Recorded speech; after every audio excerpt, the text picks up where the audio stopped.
एक अशा रस्त्याची बातमी आपण बघणार आहोत जो केवळ खड्डेमय नाही तर अपघातांना आमंत्रण देत आहे।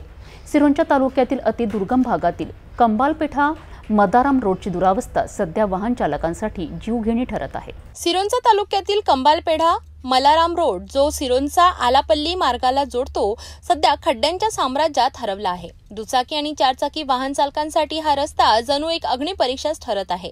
रस्त्यावर इतके मोठे खड्डे पडले आहेत की प्रत्येक वाहन चालक या खड्ड्यातून वाचण्यासाठी वळणे घेतो आणि कट मारत मार्ग काढत आहे।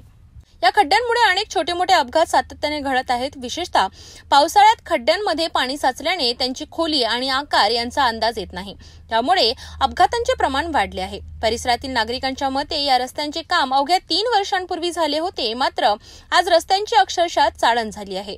कंबालपेठा मदाराम रस्ता आजही दुर्लक्षित असून जागोजागी फुटलेला आहे। वाहन चालकांना दररोज जीव मुठीत घेऊन प्रवास करावा लागतोय। या गंभीर समस्येमुळे लोकप्रतिनिधी आणि सार्वजनिक बांधकाम विभागाकडे तातडीने लक्ष देण्याची गरज आहे, अशी मागणी आता जोर धरू लागली आहे। या रस्त्यांची त्वरित दुरुस्ती व्हावी अशी अपेक्षा परिसरातील नागरिकांकडून व्यक्त होत आहे। कंबालपेठा मदाराम रोडवरील ही भयावह परिस्थिती पाहता सार्वजनिक बांधकाम विभागाने आणि स्थानिक लोकप्रतिनिधींनी याकडे गांभीर्याने लक्ष देऊन त्वरित उपाययोजना करणे अत्यंत गरजेचे आहे। अन्यथा हा रस्ता अपघातांचे कारण बनून आणखी किती बळी घेणार हा प्रश्न अनुत्तरितच राहिलाय।